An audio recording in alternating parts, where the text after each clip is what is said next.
Welcome to the Loins of History podcast. My name is Jay, and I'm joined by my co-host Colin, and this is the second episode in our little mini-series on capitalism and socialism in the United States. Still continuing our American Political Foundations series. Last episode, we covered the early American economy, talked about how the 13 colonies were founded as charter companies in the beginning, and then transitioned to independent institutions, economically speaking, later on.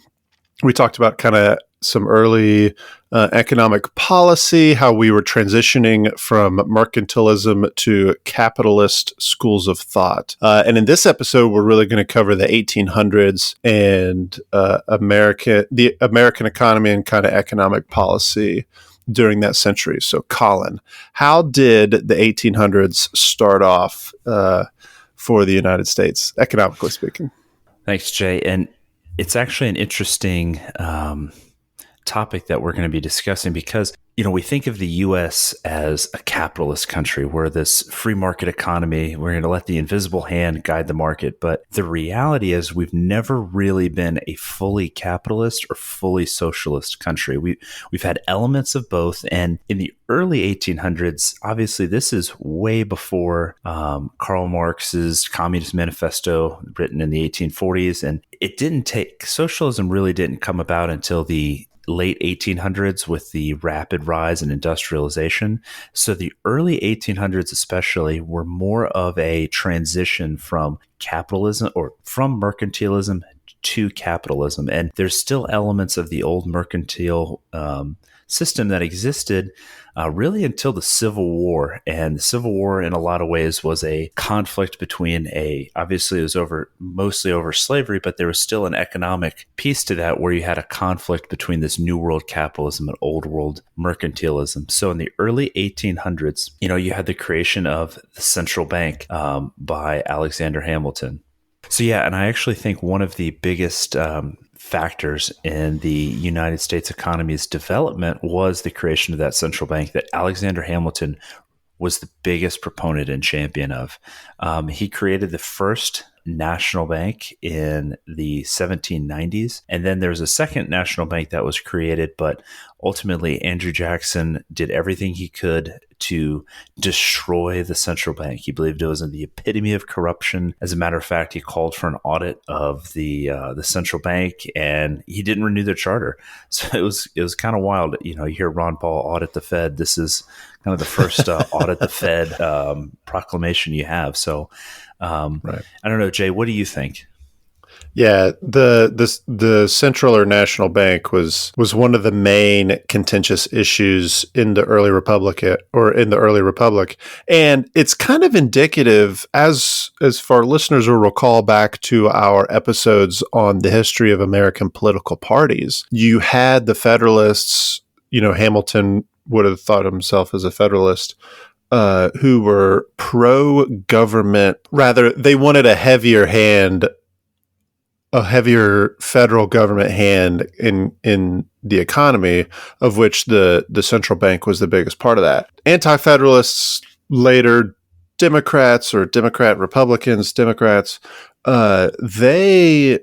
they wanted the exact opposite. So like you said, Jackson let the charter for the first national bank expire, I think in like the 1820s, maybe? 1830s. Don't quote me on that, but 1830s. Yeah, it was the 1830s. And it went away. Like we didn't have a central bank during the high period of the Democrats in the early 1800s, really up until the Civil War. So yeah, it was 1836. Right. But and by the way, the chief Nicholas Biddle was he was arrested. He was arrested and jailed. Yeah. See, there is a precedent for Mar-a-Lago raids. was really Potato, more potato. like Too it soon. was really more like Iceland jailing the bankers after the crash in 2008. It's not. It's happened before. Yeah, That's Iceland awesome. jailed some I of the didn't know about bankers. that. Yeah. Yeah, we probably have some bankers that probably need to go to jail. Yeah, I think one of the interesting things about the with the banks, it's interesting to note that currency looked very different in the 1800s, especially the early 1800s. The standardization was not the same, which eventually led to a greenback versus gold standard debate starting in the Civil War. But we'll get to that in a minute.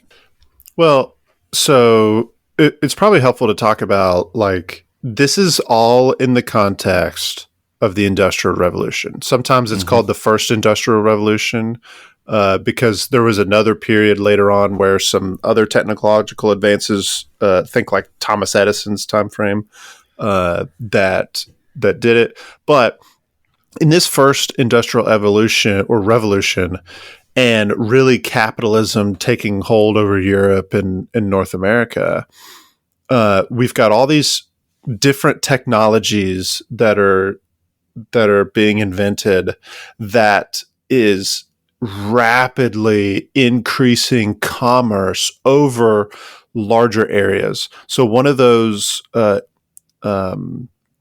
inventions is the railroad, right? The Brits invented the railroad, and you were able to transport goods cheaply and quickly over a large distance. So, to your point on the currencies, we, if our listeners recall in our last episode, we talked about mercantilism was largely a system based on bartering, right? It wasn't necessarily like, I'm going to give you X amount of dollars for goods, and then I can then use those dollars to go, reinvest in my business, etc. But we begin to see that here. We begin to see the explosion of commerce and the ability to just produce more. We see manufacturing taking off.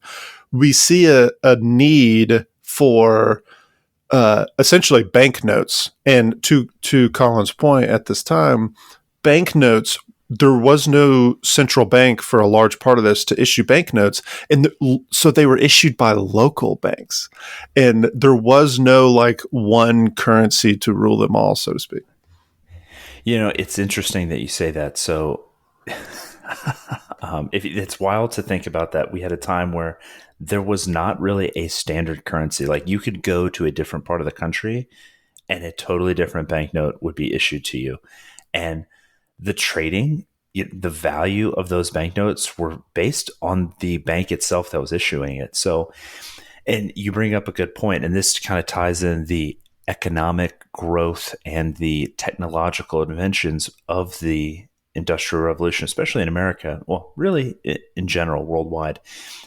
In order to innovate and create and build a lot of these, railroads, these giant buildings, these factories, you needed a capital investment. You needed infusions of cash from loans from the bank. So what you start to see is, at this point, the centralization, I think, occurs in a lot of ways because you had large businesses that wanted to build these railroads, large businesses that needed to start mines and factories. And in order to do that, you needed a loan.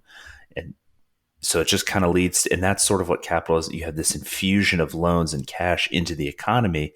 Eventually, I think that leads to, and jumping way ahead in the 1970s where we go completely fiat. But this is sort of the origins of fiat currency, where it's like, well, we have a finite supply of gold.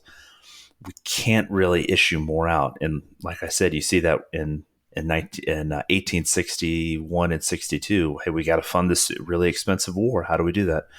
Print more money. It's a debt note. So that's, you start to see that as the economy begins growing, people want to build more. Well, in order to do that, you need money. How do we get money? We go get a loan from a bank. How do we get more money? Well, we got to print more money. So you start to see this more and more. Capital is hey, I've got something of X value that is backed by something else. So, for example, the dollar did exist at this time. It just wasn't standardized, i.e., what one bank said, hey, this many ounces, I'm just hypothetically speaking here, this many ounces of gold and silver equals $1 by one bank in Massachusetts might not be the same thing down in Georgia. So, but it's, hey, when someone brings this banknote to the bank, it's supposed to be redeemable in the thing that it's backed by, right? So when people talk about capital investment, they would go to a bank, they would say, "Hey, I need X amount of money for a loan." And they would give you the money. You were supposed to be able to, if they were to call back those banknotes, you were supposed to be able to, like, whatever that capital was that you backed it by, you were supposed to be able to either pay that back to the bank or produce something of equal value. And what we'll see is during the 1800s, this was very topsy-turvy. It wasn't standardized very well.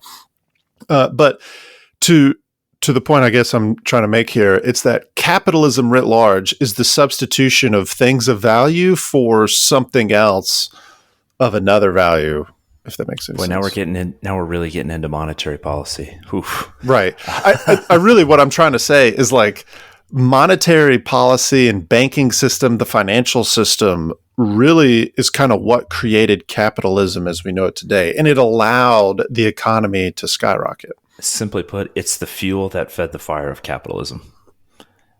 Like you need one to have the other. Thank you for saying that more succinctly than I. You know what? I have to simplify things in my own brain. So, and yeah, it was not standardized to the Legal Tender Act of 1862. So think about that. That's how long the economy existed. Basically, hey, it's a little different here. It's a little different there. Right. So yeah, remember that date, 1862, because I think in the next episode, we're going to come back to that when we start talking more about, because this currency issue does not go away really ever. I think it's important. We've covered the currency and what the financial system looked like, but I think it's important that we note that what some of the rest of the economy looked at. I think it's important for people to understand that this was an agrarian-based society that was very rural, and it was, we have factories. Everybody thinks of the Industrial Revolution of factories and urban areas. It was the complete opposite. Things were built in cottages. You had a gunsmith, a blacksmith, a goldsmith, and these are operating as like this cottage-based industry. That is replaced. But that's the way the American economy worked. And at the time, I think it's also important to note, as we mentioned, we're not fully capitalist because we had high tariffs protecting American industry, which goes against capitalism. It's not the free market. It's not the invisible hand. We had high tariffs in order to protect American interests at home, right? Which I think is important to note. It might be helpful to talk about at this point what's called the American system, which the American system, kind of what Colin was talking about at the beginning of this episode, it was really taking the economic principles of Alexander Hamilton, which would have belonged to the Federalists and then to the Whigs, and it systematized it into this economic school of thought that was championed by a dude named Henry Clay. Now, for us Americans here, if we hearken back to our high school U.S. history days, I can almost guarantee you were taught about Henry Clay, and you were probably taught that he was a really mean, evil guy, because and he probably was, by the way, but he's most famously known here in the United States for what's called the corrupt bargain. The original corrupt bargain. There were a few things later on that were also called corrupt bargains, and that's because they were trying to appeal to the original corrupt bargain, where essentially in the election of 1824, so we're in the 1820s here, Henry Clay was a member of Congress, but he had run for president. And this is back when presidential elections were based on whoever got the highest number of votes became the president, and whoever got the second highest number of votes became the vice president. The original presidential election thing. If there was a tie, or if it was too close to call, it boiled down to the House of Representatives, and the House of Representatives were to elect a president. Long story short, the corrupt bargain was Henry Clay came in third place, and he was like, "Hey, I'm going to give up. I'm going to put my backing behind this one guy and not the other." Yeah, so it went back to the House of Representatives. Andrew Jackson originally got the most votes, but John Quincy Adams, if we remember here, this all makes sense. Andrew Jackson's kind of a Democrat. John Quincy Adams and Henry Clay are like Whigs, but they got number 2 and 3. And Andrew Jackson got the most number of votes. But Henry Clay was like, "Hey, I hate Andrew Jackson. I'm going to put my support behind John Quincy Adams." And John Quincy in the House of Representatives, and John Quincy Adams ended up winning the election and beating Andrew Jackson. This was what was known as the corrupt bargain. Anyway, that's what Henry Clay's kind of known for mostly. He was also the biggest champion of what's called the American system. The American system primarily consisted of 3 key tenets. The first one was a central bank. The second one was high taxes, and the third one was high tariffs. So it's anti-free trade, which a lot of, today we know capitalism as being commensurate with free trade, but anti-free trade, pro-American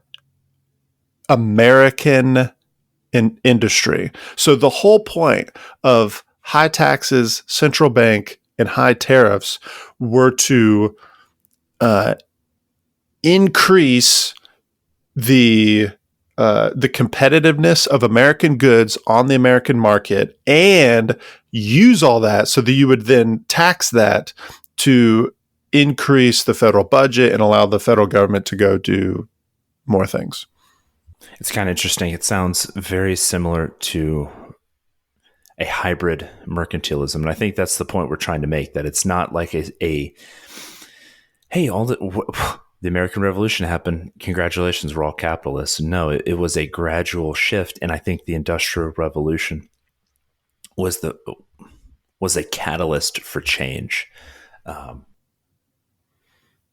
Yeah, and it's also, to me, this is fascinating here because later on, Abraham Lincoln calls himself a proponent of Henry Clay tariffs. This is I believe he said that sometime in the 1850s when he was running for office.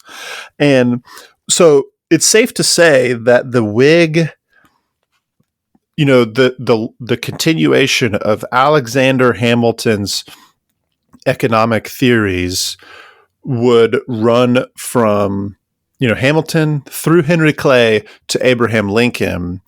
And so we see the economic foundations of the Republican Party in what really took off during the Civil War was these high taxes, high tariffs, high government sponsored projects that Democrats despised, and we kind of see the fissures in the American social fabric forming.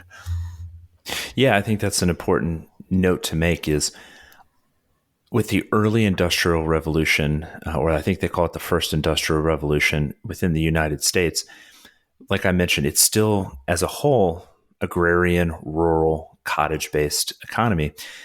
But in the North especially, you start to see technology, I think the Erie Canal was surveyed. You start to see more factories. The Eli Whitney with the cotton gin. You start to see more manufacturing based on, like interchangeable parts. So it replaced the need for slave labor.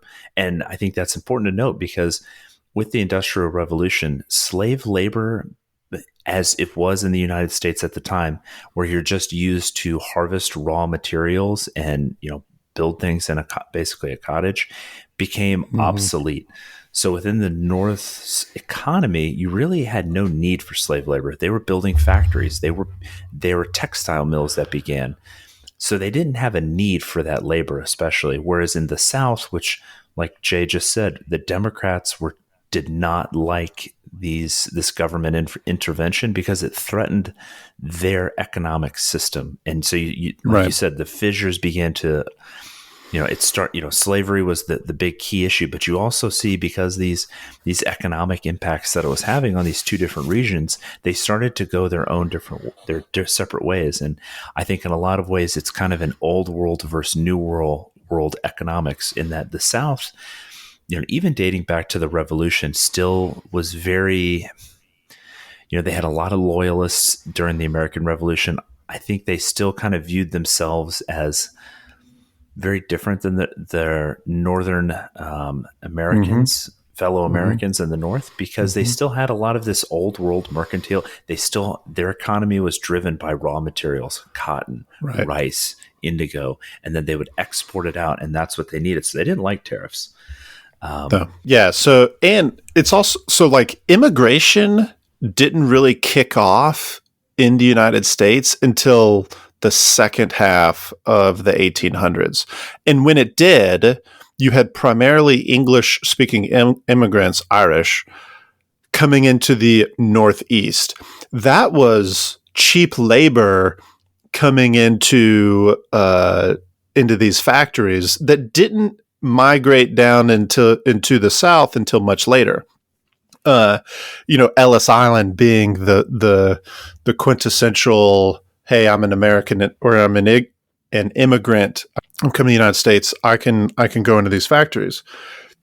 What that did culturally was, in the South, you kind of had this, I don't know this for sure, but I think it's helpful to think of this. You kind of had this like second level gentry that had either immigrated or kind of just naturally formed in the South. You had these plantation owners, you had a merchant class where the workers were primarily slave labor, and they would work the fields, and this quote unquote American gentry, they would be the owners, they would be the ones that was, kind of, when I say gentry, I mean, like, think of a lower nobility in Great Britain, and that primarily consisted of white landowners, and yeah, when we see these early economic divisions and cultural divisions in the country, we had immigrants working the factories up in the North, but in the South we had, slave labor working the fields primarily, and we just see like these two different cultures forming between the North and the South. Yeah, and I think that's going to be important to keep in mind, because it helps explain why even non-slave owning Southerners would still support the Civil War on the side of the Confederacy. I think it's important to note that, because they still had a vested interest in maintaining that kind of mercantile-ish system. Mm-hmm. Yeah, and one thing we were talking about earlier was we forget what caused the Civil War. A key part of that was economic policy. Here in the United States, if someone asks you the question, what caused the Civil War, you're walking into a trap. Because if you don't say slavery, you're a racist. When, yes, slavery was a huge key issue, but when we put these things in these like ha gotcha style questions, what we miss on is what you're not allowed to say, because if you neglect the role of slavery, you're somehow a racist. What we miss out on when we speak in these terms is that Whigs and Republicans in the North were very pro economic policies at the federal level that helped Northern industries and did damage to the Southern economy. And the abolition of slavery was probably the main, but just one aspect of that. Tariffs is a great example. What tariffs did was it prevented, so it helped when you're selling the finished product, thinking about textiles, when you're selling the finished product to American consumers, a tariff raises the price of imported goods. So like, textiles produced in Europe, those were more expensive because when they came into the American market, there was this tariff that was slapped on them. And if you're a business selling, British or French produced dresses, for example, you've got to sell them at a higher price to overcome what you just paid on that tariff. Whereas if you're an American dressmaker, you didn't have to pay that tariff, so you can sell it at a lower price. That's good for the Northern American market. However, that's bad because it prevents Southern consumers from buying anywhere but from the North, and it increases the costs for Southern cotton farmers to sell their stuff to Europe. They were almost they were forced to sell their cotton to Northern textile manufacturers. And because of that lack of competition, the price that the Northern textile manufacturers bought, they were able to dictate the terms of the price of cotton because of a lack of competition from other textile stuff. That was a huge influence on why the Civil War took place. Yeah, I think that's why you see, like I mentioned, the question of non-slave owning Southerners fighting on the side of the Civil War. It's like, well, it kind of makes sense if you understand the economic interests that they had at stake, and that so they were willing to fight to maintain that system. So we are rapidly approaching the Civil War. And before we get there, because I think that is a culmination point, a turning point, whatever, obviously it's huge in American history, but where we see this massive shift in the Industrial Revolution really kick off. But before we do that, I want to go back and say, Jay, what was some of the technology that was invented in this first industrial revolution in the U.S., and how did it affect the U.S. economy? Right. So we talked about the railroad already, and that was a huge one. Colin, you mentioned the cotton gin, which, again, if we harken back to our high school days here in the United States, we were all taught about the phrase how cotton was king, right? So the cotton gin allowed cotton farmers to via this machine, the cotton gin, to pick the seeds out of the harvested cotton at a significantly faster rate, which allowed them to, get cotton into the market much faster. So that was huge. One that we haven't really talked about yet, that's kind of commensurate with the railroad, is the steam engine, right? That allowed trains to be a thing, but at the same time, it also helped other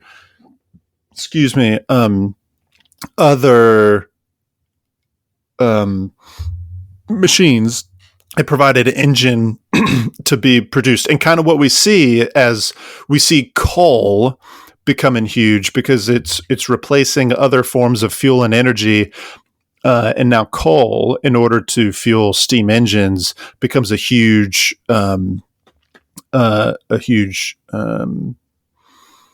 commodity at that resource. Time. Yeah. Resource. Thank you. I think that's important to note. So you had all this technology and the North was investing in this. A lot of these technologies were being deployed in Northern factories. So here, I think it's a good time to transition to the Civil War.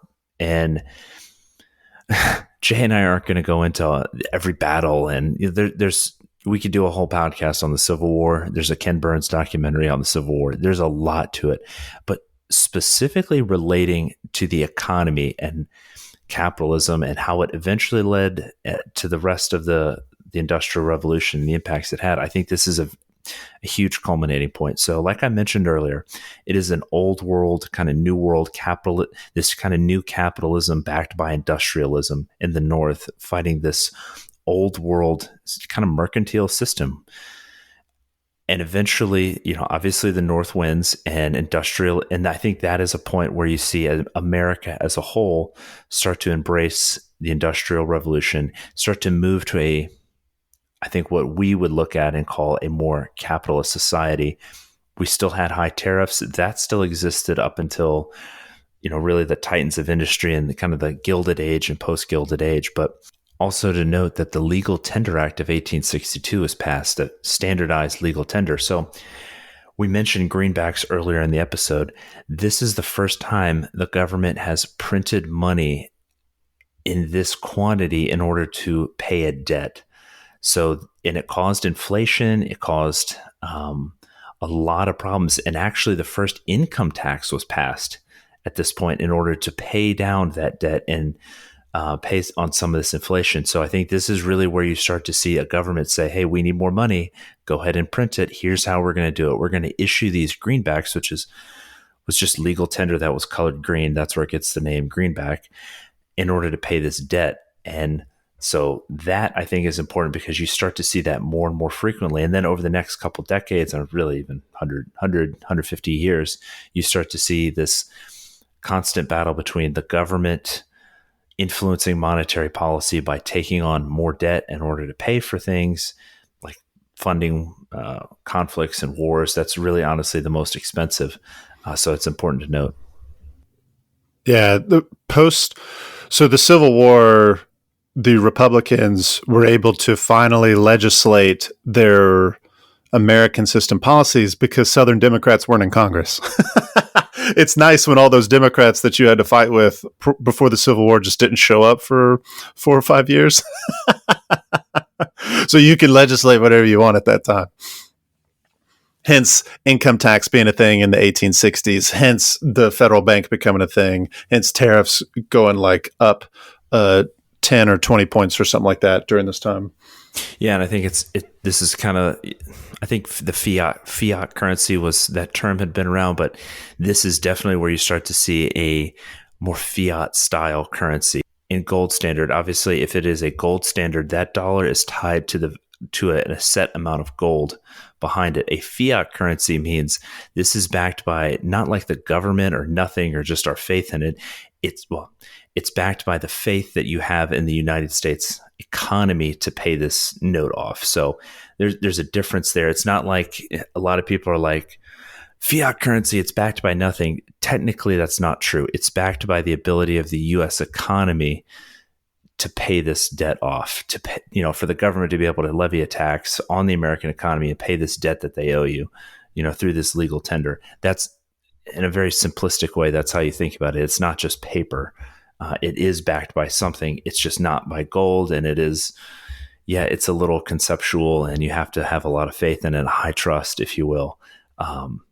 But it's where you really start to see that. And throughout the later 1800s, and especially the 1920s, this becomes a huge issue. All right. So setting the stage for kind of where we're going here in the future, we're seeing the seeds of socialism here in the United States kind of take place. Socialism in the United States is kind of decades behind Europe in that, we'll see the formation of labor unions. Really, the first labor union was like in the 1860s here in the United States, but it kind of petered out. And the AFL doesn't get formed until the 1880s, whereas labor unions had been a thing for decades prior to in Europe. So with this rapid industrialization, with really during the Civil War and kind of in the Gilded Age that follows, you see Republican economic policy taking center stage, and with this rapid industrialization, you see, oh shoot, it appears that businesses are taking advantage of immigrants, especially after the Civil War. You had all these freed formerly slave labor that is now entering the market, and the issues that caused and the advantages that were being taken on a lot of these folks. And you see kind of the grounds of workers' movements beginning, and we'll get more into detail that in the next episode. So we see kind of like the rise of capitalism and then the seeds of socialism being sown here in the United States. Jay, thanks for that summary and for setting the stage for us next week. I think it's going to be even more exciting and action-packed than this episode was. But just to summarize in closing what we talked about today, at this point in the U.S. economy, there's a growing fissure between North and South. There's a transition from this old world mercantilism into this new American system, American style capitalism that we're going to see culminate in the Civil War, where a lot of these policies and movements were set up and really take root at a national, fully national level. We also start to see the changing from rural to urban and relying on manual labor and cottage-based machine labor and factories in order to produce goods. So if you like what we're doing on the Loins of History, please subscribe to our Patreon page and support us. It's how we keep this ad-free. Also, Jay and I are on social media. We're starting to dabble more and more. As we get better with with Instagram and Twitter. I feel like we're a little bit almost too old for that, for TikTok at this point, but who knows. So please subscribe, follow us on Twitter and Instagram. And again, thank you for listening to the Loins of History.